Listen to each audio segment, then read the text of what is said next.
Good morning, everyone. This is Sunday, November 15th, 2015. Our subject today is mortal and immortal. Before we start, and Jeremy, eventually I want you to talk. So before we start, I had heard an interview for a book called Extreme Ownership. I don't know if any of you have heard about it, but it was written by two Navy SEALs, and it sounded extremely interesting. It was written in order to explain how they were so effective in what they accomplished. And I haven't gotten it, but I mentioned it to Dale W., and she's gotten it. She's my voracious reader. I just send her all these books I have to read. Anyway, so Dale was going to tell us a few things as it relates to our church. Okay, so thank Dale? you. Yes, thank you. Yes, this book, Extreme Ownership, was written by Jocko Willink and Leif Babin, and they conducted the most successful Navy SEAL operations in Iraq and really liberated some people in Ramadi who had been really tortured by Al-Qaeda insurgents for years, and these Navy SEALs did a tremendous job there. And I thought I would just read some quotes these are quotes that I took from the book. It explains a little bit, and it just made me think of this church and what's going on in this church now. So I will read some quotes. The first, the book derives its title from the underlying principle, the mindset that provides the foundation of all the rest, extreme ownership. Leaders must own everything in their world. There is no one else to blame. With extreme ownership, you must remove individual ego and personal agenda. The best SEAL leaders checked their egos, accepted blame, sought out constructive criticism, and then took detailed notes for improvement. Leaders should never be satisfied. They must always strive to improve, and they must build that mindset into the team. And then these are some things, this is not exact quotes, but these are things that I found, that things that led to failure were self-justification, attitude of victimization, thought focused on self, not the mission, unending cycle of blame. And then things that led to success were believe that winning was possible and establish new and higher standard of performance. Now I'm going back to an exact quote. Extreme ownership, good leadership is contagious.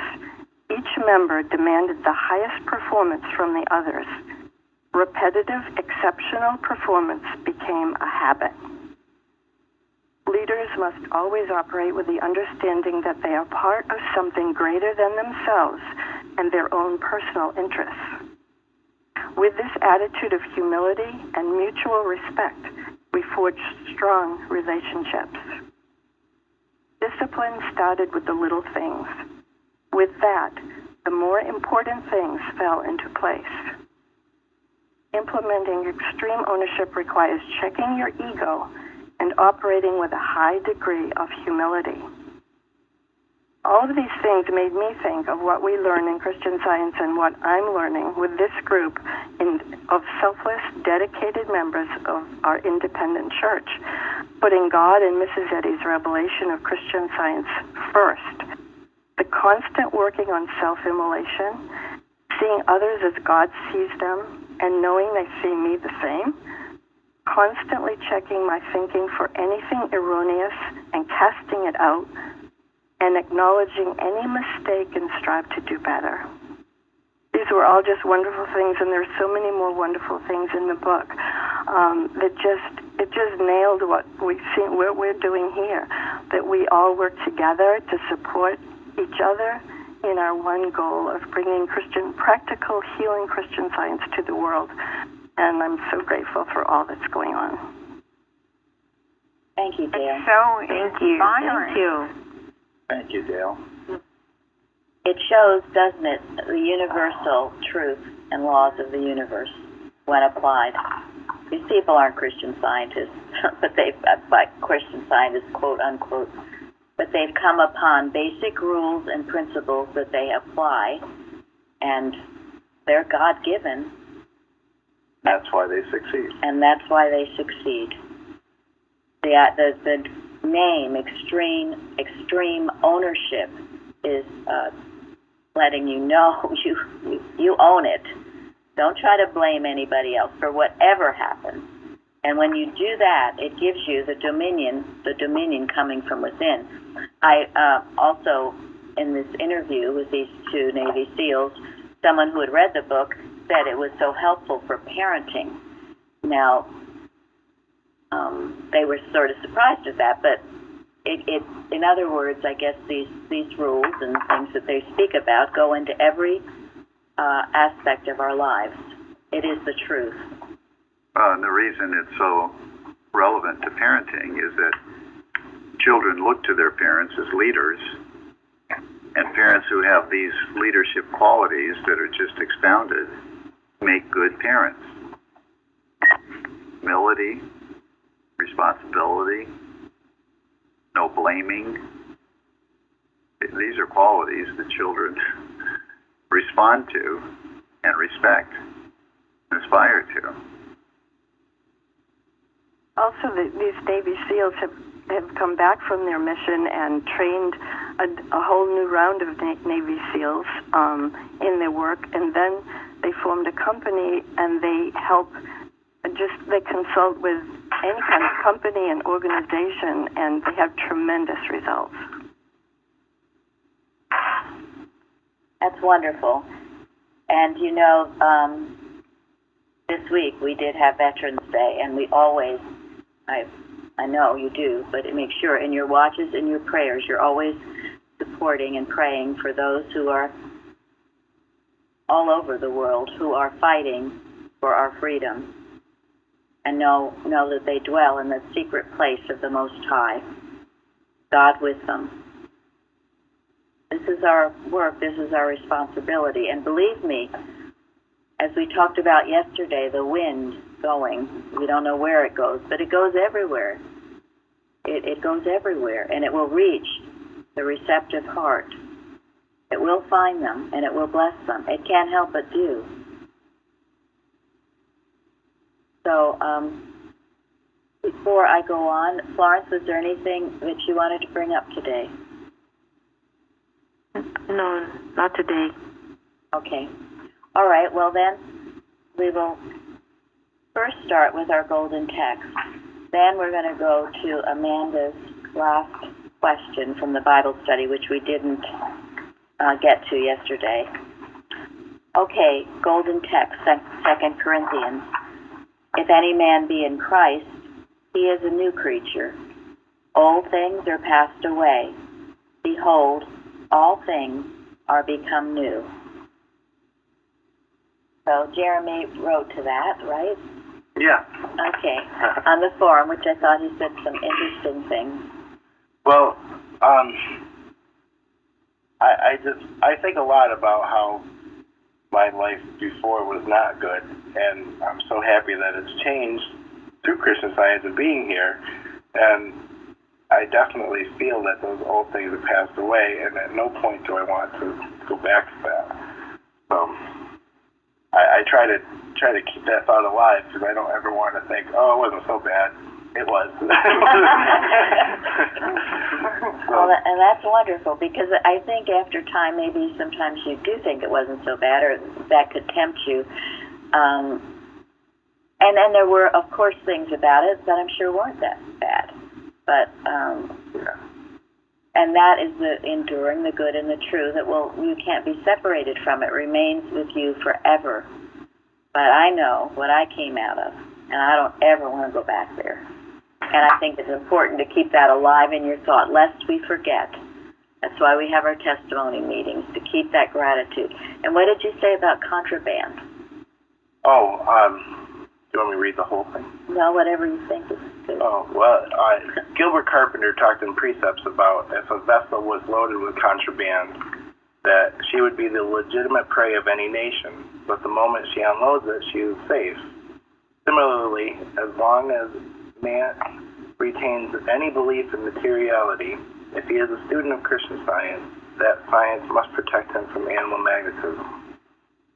And when he eliminates all materiality, then old things have passed away, and he is no longer carrying contraband, and he cannot be attacked by animal magnetism.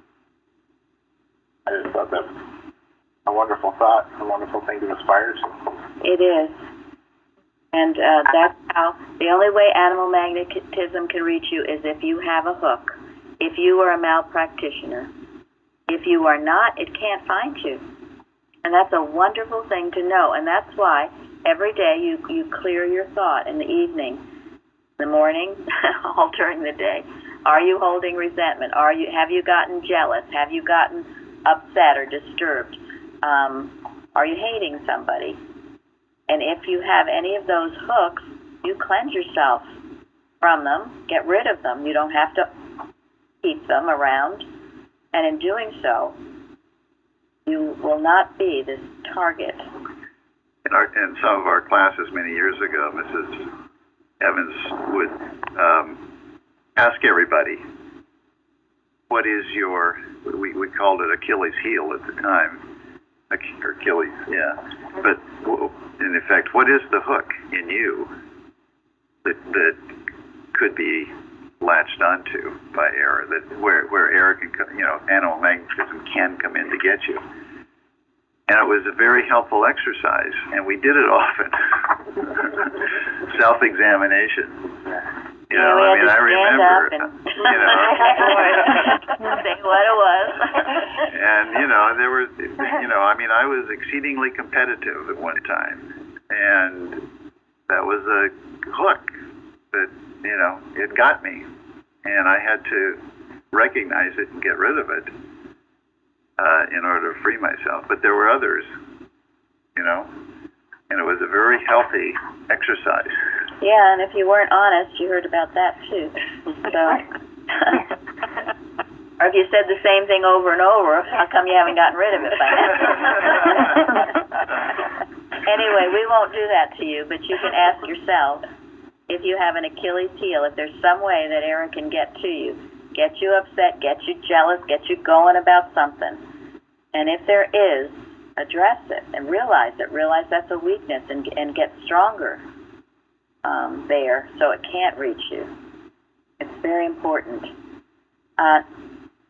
Any more comments on the golden text? I was just going to share something quickly that I was listening to this past week, and it was actually an audio biography of C.S. Lewis. And I think his best-known popular works are probably the Narnia series, which were subsequently made into movies recently. But I think what was most important to him was his journey from atheism to Christianity and his Christian writings and his series of lectures he did for the BBC on Mere Christianity during World War II. Pardon me. And one of the principles that he so radically embraced was the purpose of Christianity is not to become nice, it's to become new. And it is to really embrace that ferocity of spirit that we would see with Jesus and Mrs. Eddy, to pushing past that phase of niceness. And of course, not that we're supposed to not be kind and compassionate to our fellow man, but I think we can get stuck in that limbo consciousness of just being nice in Christianity, where we're feeling better about ourselves. And it's really a very subtle form.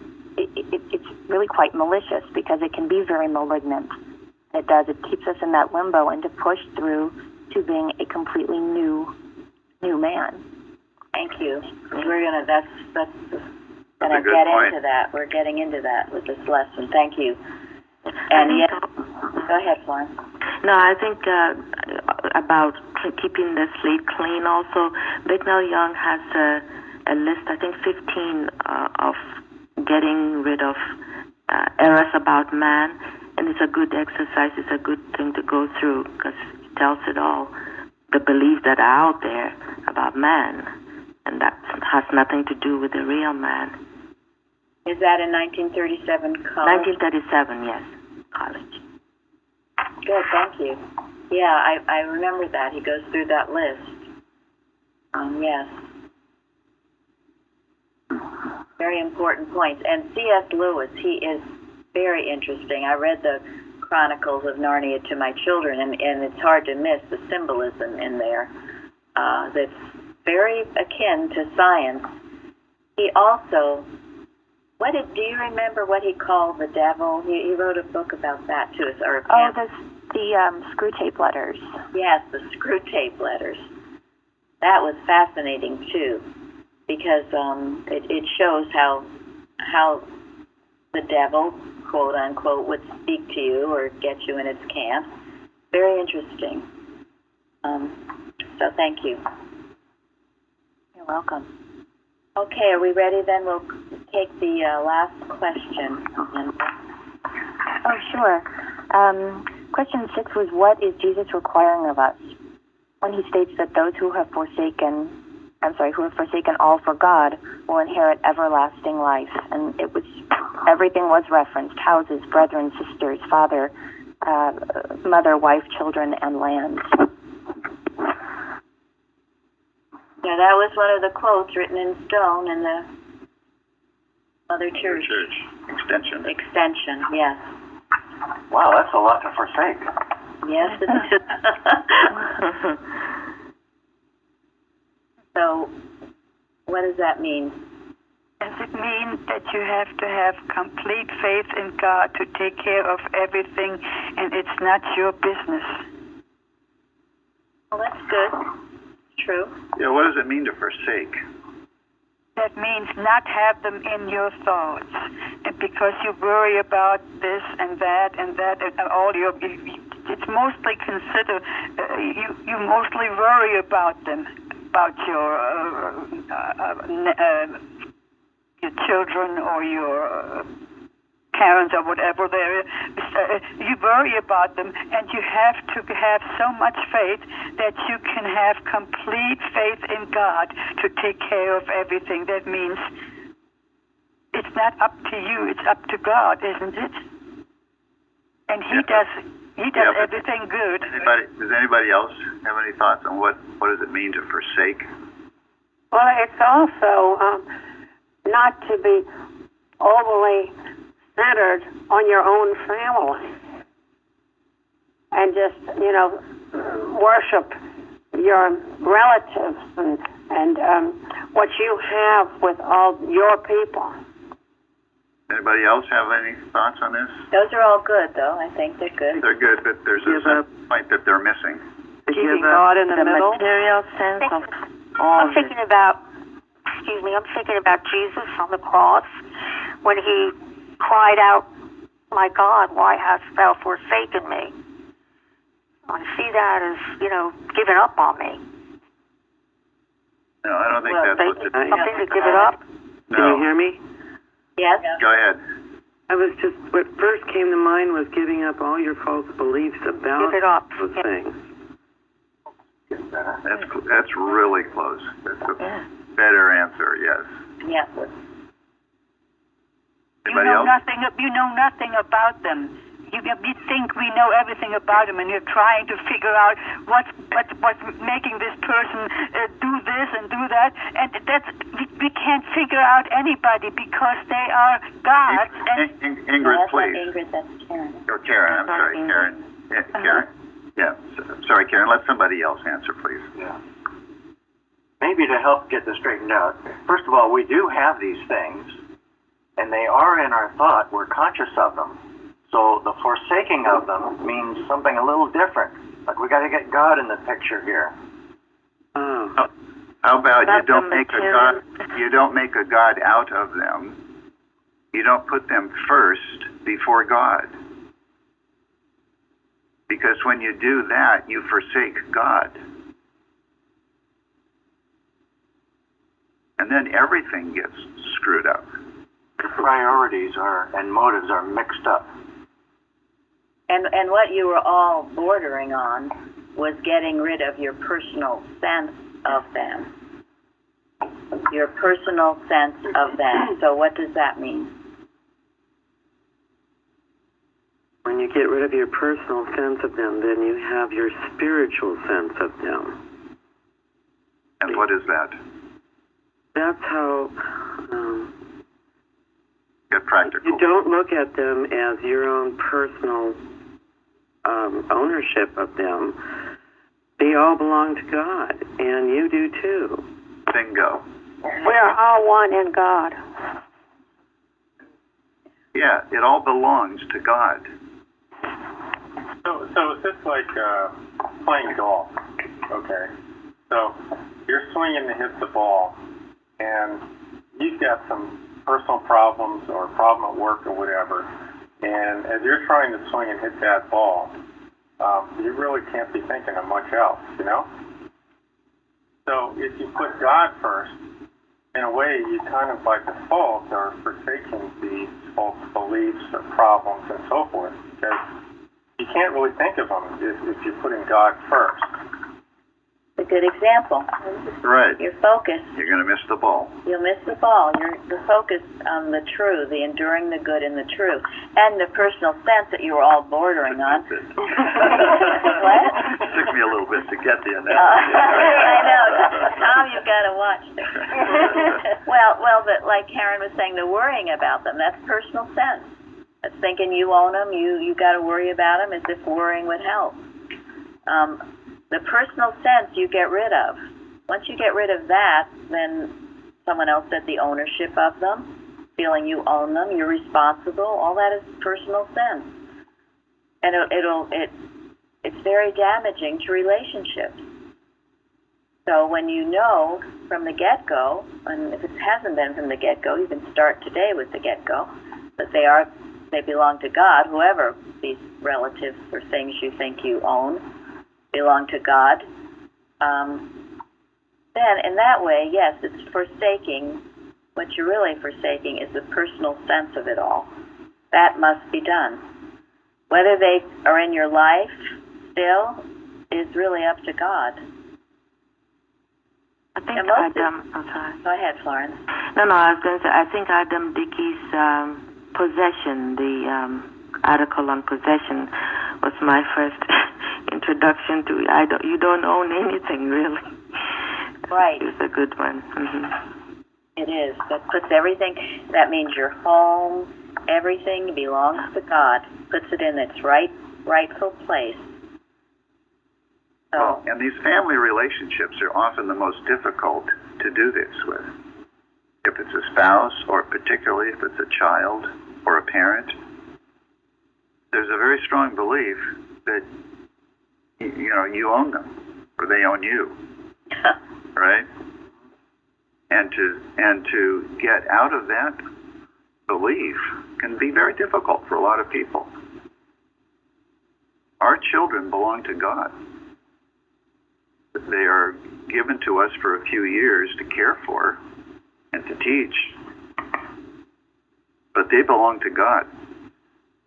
So when they walk out into the world on their own, and you feel this tremendous loss and you want to cling to them, what are you doing to them?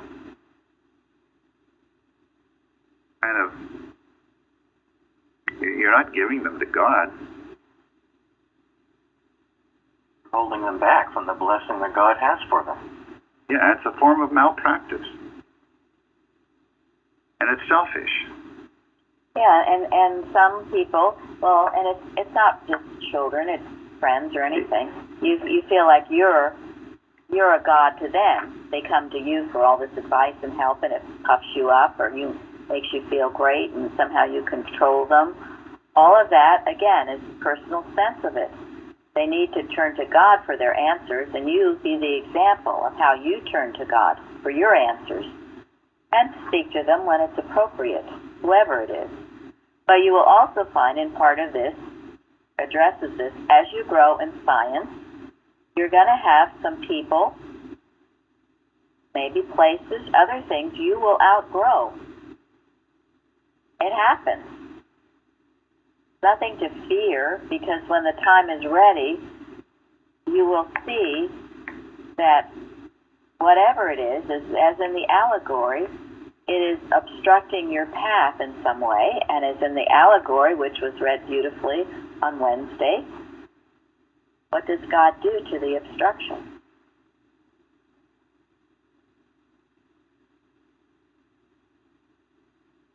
Removes it? Yes, he does. He removes it. Thank you. It will be healed or removed. And the allegory, in case anyone doesn't know, is an article by Mrs. Eddy and Mrs. Miscellaneous Writings.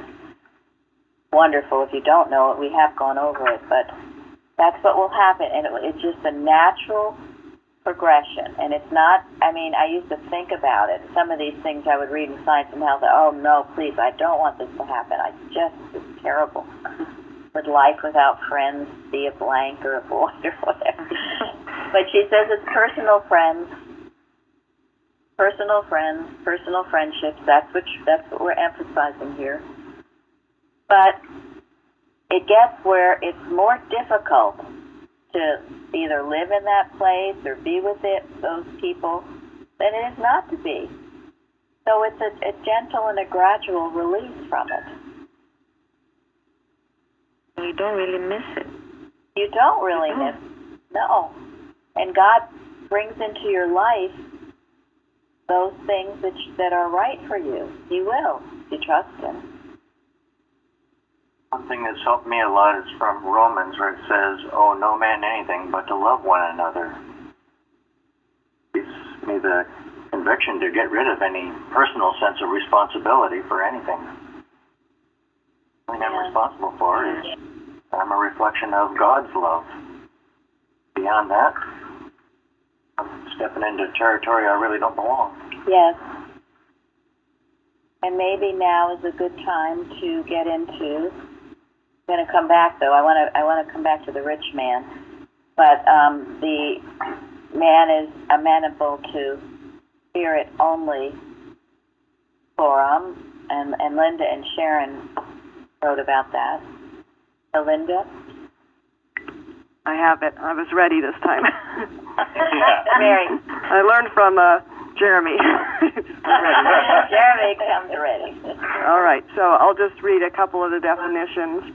Amenable in 1828 edition means an old law, easy to be led, governable, liable to answer, responsible, answerable, and liable to be called account. And then the 1913 edition said, willing to yield or submit, be responsive and tractable. Yes.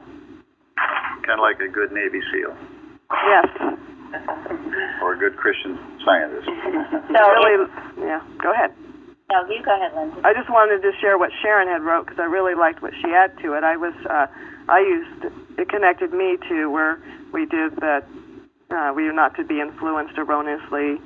But what she did was say that it reminded her of a lesson she learned when she came to Plainfield, that she always tried to please people. She said, a practitioner told me that I didn't have to please man, I only had to please God. And if I pleased God, the people around me who were right would be pleased. And then she added, amenable was easily to be led, governable. I only have to be amenable to God. Yes. So if, we're coming into what we're known as the bloody holidays, if you have some event, you have some personal, family obligations coming up, you ask God about it, but you only please God. If you feel right and comfortable about doing it, then go ahead, and you go always to bring the Christ and to bring a blessing. But if you don't, if it's just some horrible family obligation thing that you're dragging your feet to go to, then just say no. That's what this means. This is what is forsaking. Because in this way, you're putting God first. And as Sharon said, you put God first and you please everyone that's right. That's right. So just keep that rule of thumb with you. And it does go back to the rule from Lotus and Acts, absolutely. It's a good thing. You'll feel good about it. Why do something you really don't want to do? And if you really want to and you feel God is leading you, then absolutely do it. So, any questions on that one? Yeah, that was one of my Achilles heels. It happened often when I was new in science. On a Wednesday night, someone would have a need, and I would think, I have to go and help them because they're reaching out to me for help, and I'd miss church. And it was, it happened a couple times, and I mentioned it to practitioner, and that's how blessing came. But that's how it was the Achilles heel, the niceness. And then when I started saying, no, I can't, it stopped. It didn't happen anymore. Yeah. That happens to be the Achilles heel of an awful lot of people. That's right. Absolutely right. Most of us here, including myself included, have had that problem too. You want to be nice. Right. Well, you think it's the right thing to do because, you're the one to help them, but it's not. Right. God will help them. Unless it's divine love. My summer was a similar situation. Two families had really disastrous, from a material sense, situations, and I stepped in to help a lot. And now I'm trying to figure out how to extricate from it, because I know that as much as it was good on a material level, somehow I didn't do the spiritual thing, because otherwise they'd be off on their own doing their own thing now and still not looking to me to do the simple little things for them. Right. Well, good. As you grow, you see these things more clearly. You see when it's always if God is impelling you to do it, not because you feel a human obligation to do it. And as you grow, you'll feel it more, what God is telling you or not telling you. And as Mrs. Eddy says, people might not like you for this, but they will respect you. They will respect you because suddenly you're going to become a person who has, things to do besides, party with them or whatever. And what does Mrs. Eddy say about the greatest alms that we can give someone?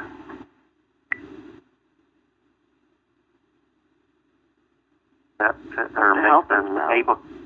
Make them able to take care of themselves, and that was, my goal. But somehow I didn't do that on a spiritual basis. I did it from a material angle, and that never works. I see. So that's my big lesson, and something to be grateful for. And now I just have to work further to come from a standpoint of God in the future, and it won't happen that way.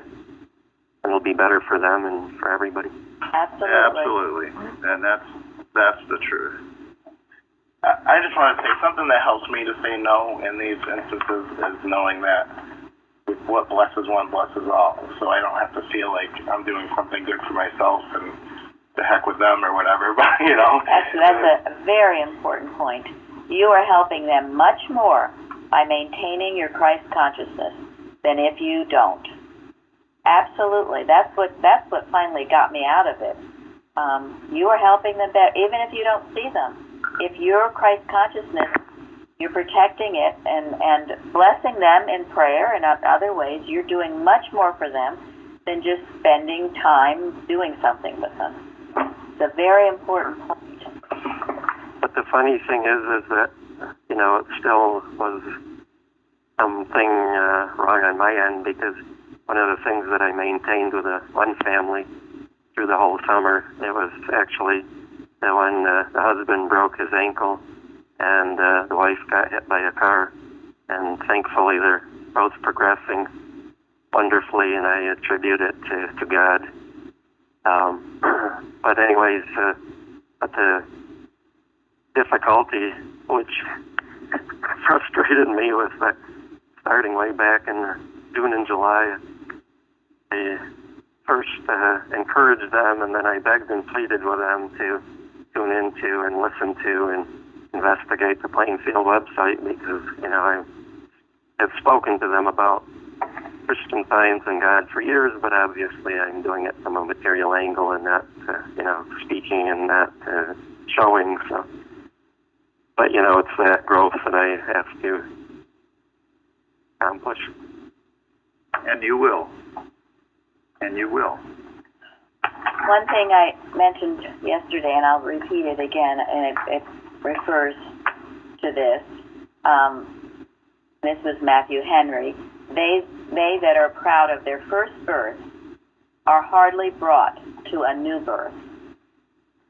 And this is the idea of the forsaking. If you are so proud of your family and your heritage and your big clans and all you're getting together, and that you're just self-satisfied with that, then there's no need for you to have a new birth.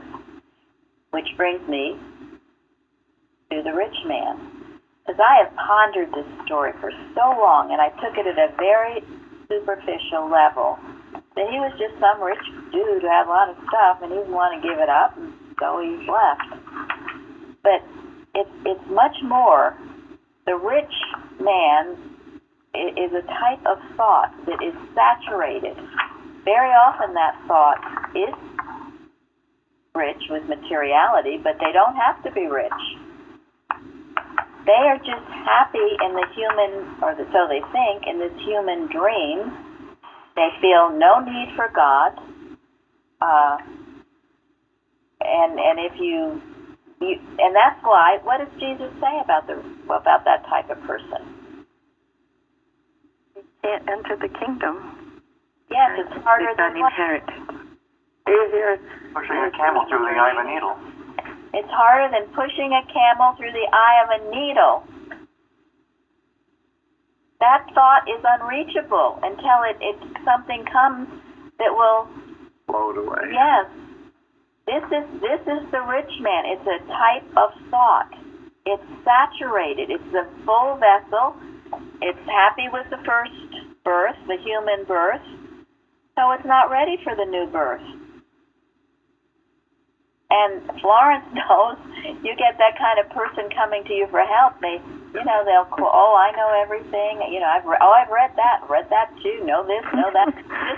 Just like the rich man, I've done all the 10 Commandments. I've done it all. I know it all. So let's see what kind of magic you can do. Yeah, but tell him to give up all his stuff. Oh, well, can't do that. But he was addressing this saturated thought that is not going to yearn and desire for the truth. As Florence said yesterday, the beatitude that is the antidote to this. Anyone remember what she said? Blessed are The poor in spirit. Poor in spirit. Yes. Yes. What does it mean to be poor in what kind of thought is he referring to there? You know you need God. Yeah, those who know they need it. And that can happen. A rich person can know they need God. Just because they're rich doesn't mean that.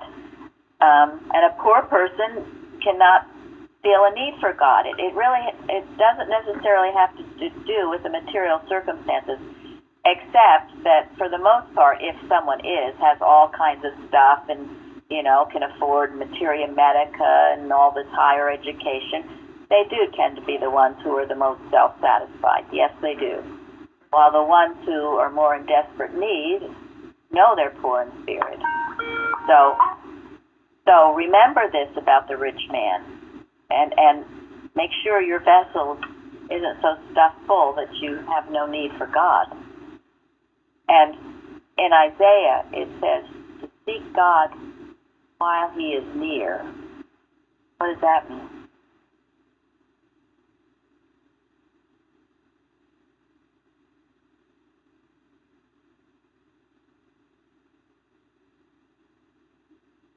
Yes, always thinks he's always near. Well, when is he not near? Near Not thinking about it. Yeah, right. When you're not near him. Yeah, when your thought is so full of other stuff that you don't feel his presence. Yeah.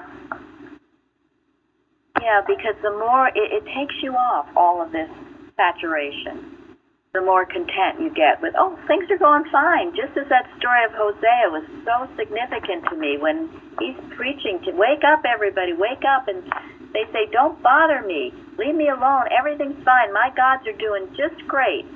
My life is fine. they shut the door to God. And they did it enough times, so, boom, they're taken over by slavery. Then God doesn't feel too near, does he? So don't wait till that point. That's what this is saying. Don't wait till all hell is breaking loose. And this is what we see in our nation and other countries. The self-satisfaction that refuses to seek God while he's near, now. Good explanation on that is Paul's letter to Timothy, chapter 6. But they that will be rich fall into temptation and the snare, and into many foolish and hurtful lusts, which drown men in destruction and perdition. For the love of money is the root of all evil, which while some coveted after, they have erred from the faith, and pierced themselves through with many sorrows. That's right.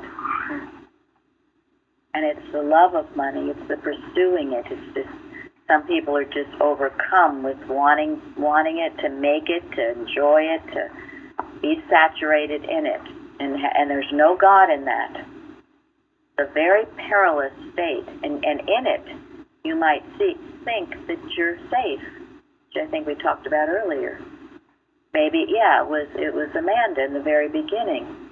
That's why that state can be the hardest to wake up. Also, the state of human goodness, which we're going to talk about it too, like later. State of human goodness, where you think you're humanly good. Just like the rich man. He kept all the commandments. He was a humanly good person.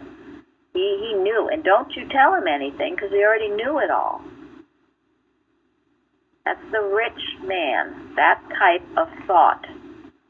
But honestly, we all said yesterday, have all of us kept all the commandments and the Beatitudes our whole life? Who can say that?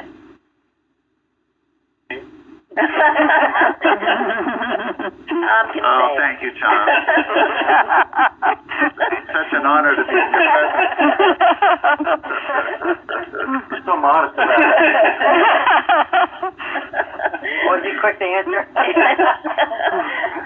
Well, and I think there's another situation that is equally as dangerous.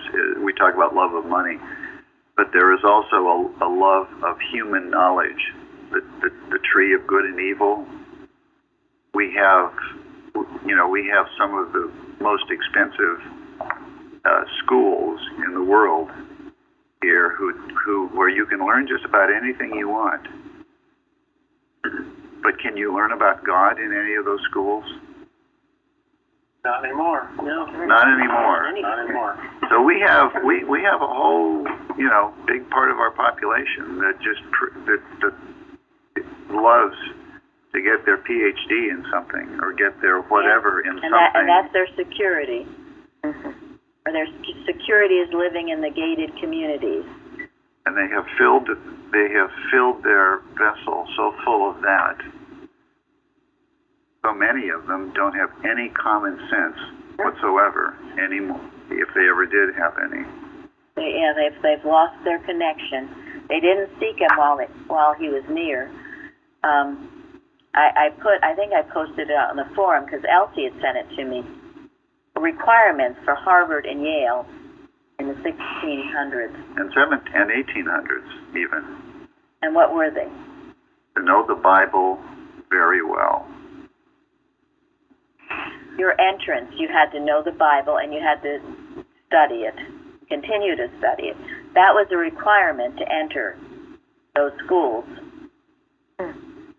So at my school, when I entered my college, you had required Bible both first and second terms of your sophomore year, but it's been abolished. And what does Mrs. Eddy say about that? She says if we were all studying this, it would revolutionize the world. So this is what we're doing and why we're doing it here and now. So remember about the rich man, the saturated, unreachable life, and you can't even shove a camel through the eye of a needle, and I can see it. It used to trouble me. I always felt like I didn't quite get that story as well as I should. Now I feel I really do.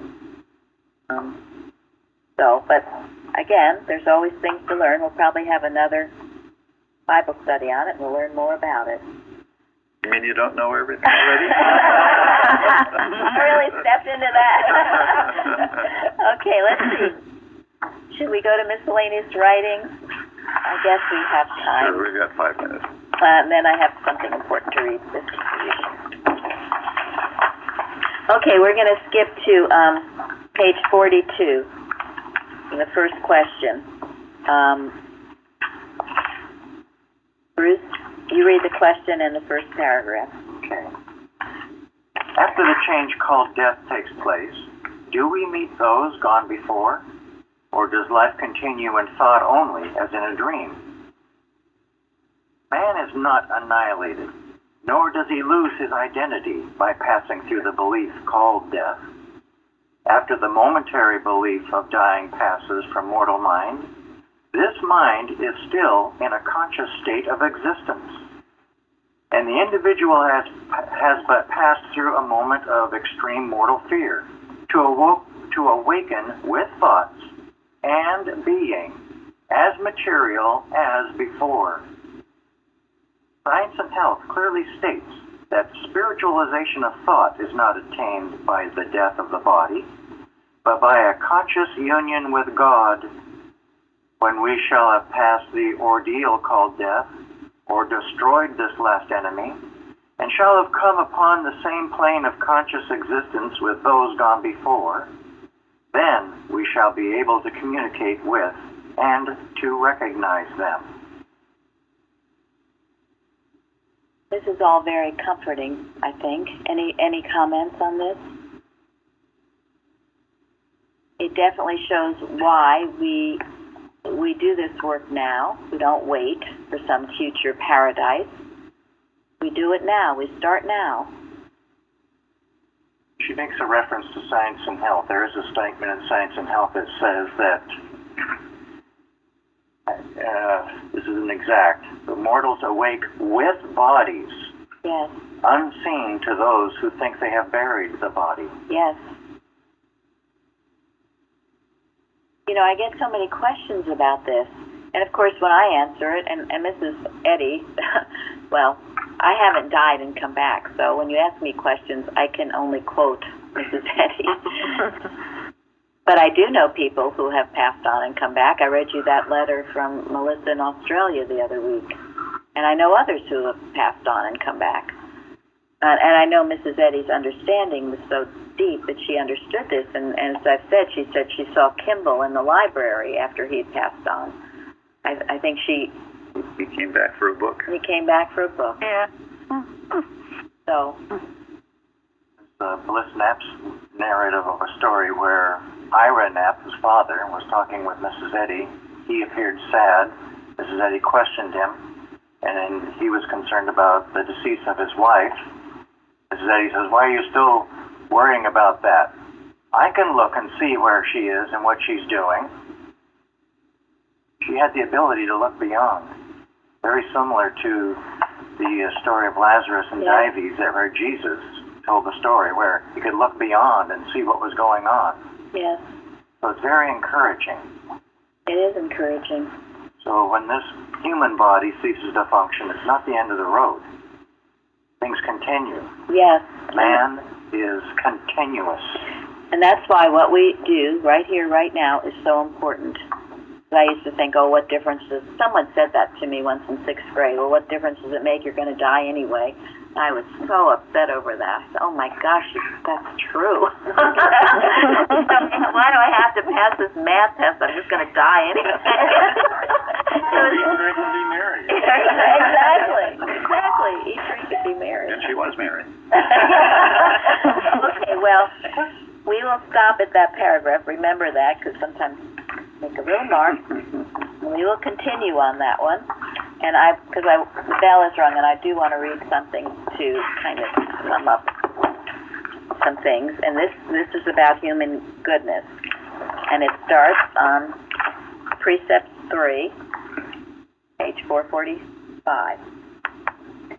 There have been students who have almost permitted a human sense of goodness to rob them of their metaphysics.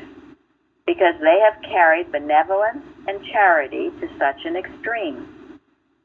The Christianity that emanates from an active demonstration of Christian science is legitimate and proper. But where human goodness becomes one's goal and is not the spontaneous expression of his demonstration, it is deceptive.